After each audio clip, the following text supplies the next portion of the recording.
The India AI Impact Summit has been a landmark achievement by Prime Minister Narendra Modi and unprecedented. It was an unprecedented event, a mega event, and a mega event of this kind has not happened in India in a very long time. I mean, this is the AI Summit was the first time that such a thing has happened. And to keep in mind that the world looks at India in this field of AI as it does in other fields. And therefore, India's leadership, and especially when Prime Minister Modi leading it gives a theme, a global theme, people, planet, and progress, it's something that sets India apart from the other countries. That India has a philosophy to give, and the world needs to ruminate, needs to think about this. How, if it's the if we are entering the AI age, how is AI to be handled? How is AI to be addressed? How is AI to be utilized, to be put to use? And that's where Prime Minister Modi's vision of people, planet, and progress comes in. And it is because it's India. India has to give something different. Now, uh, the entire country saw the kind of shamelessness that the Congress indulged in. I mean, it was very clear. At least we now have an idea of what the Congress of today understands by AI, and how does the Congress identify itself with AI. And the Congress loudmouths, busybodies, busybody intellectuals like Jairam Ramesh. Uh, I think it's because of them and because of the tutoring that they do to the Congress's leader of opposition Rahul Gandhi, that you have such a clownish phenomenon visible everywhere. And I think it was a day of great shame for the Congress. I mean, the Congress needs to introspect. The entire world saw what the AI Impact Summit meant. It showcased India's strength, India's potential. It once again, after the International Solar Alliance, the Disaster Resilient Infrastructure Alliance that Prime Minister Modi has initiated, it was after that the world once again saw his capacity, his vision for international and global leadership.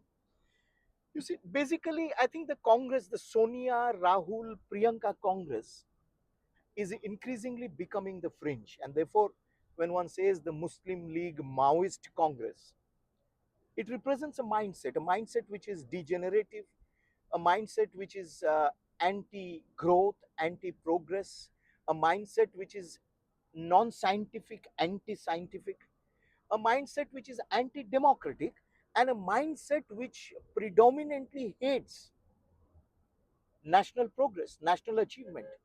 It is a mindset which doesn't have the vision and concept of India in its horizon. And that's why you could see those clowns, those half-dressed clowns getting into the AI summit and thinking they are bringing about a revolution. I mean, there's a level of revolution.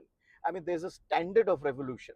So I think besides being deeply condemnable, the Congress must really introspect, if at all they have the capacity, because I don't think the Congress First Family members of the present have any capacity of introspection.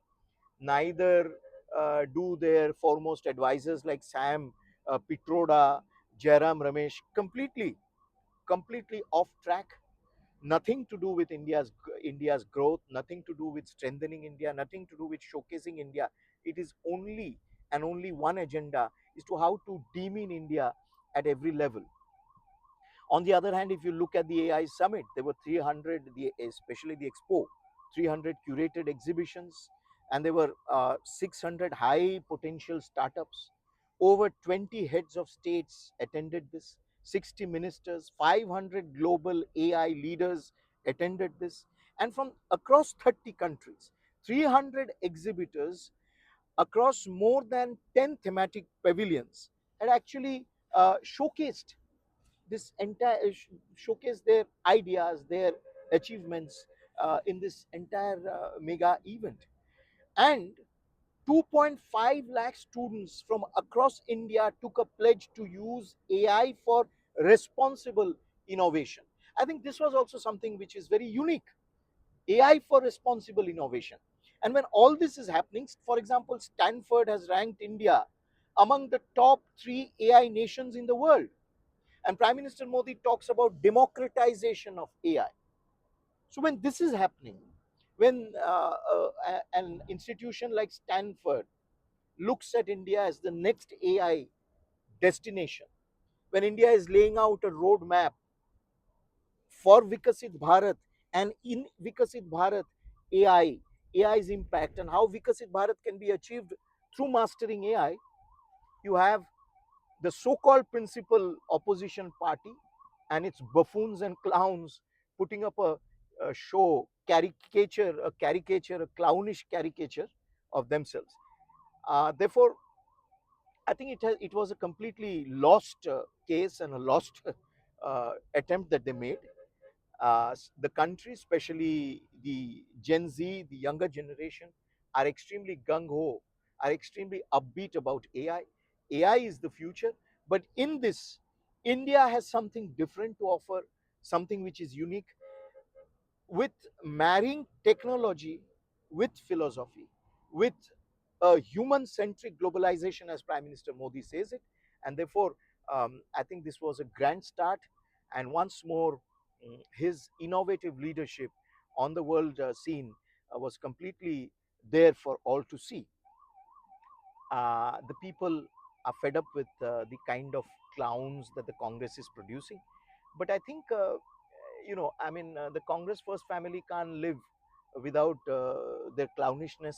And therefore, you see the LOP, in Lok Sabha standing there and saying, I don't need permission to talk. Entitled brats who think they're born to rule this country. But obviously, they feel marginalized, they are feeling isolated. And there is a sense that people will not tolerate anymore these such a buffoonery, and will give them responses. In any case, in every election, the Congress is receiving a response from the people.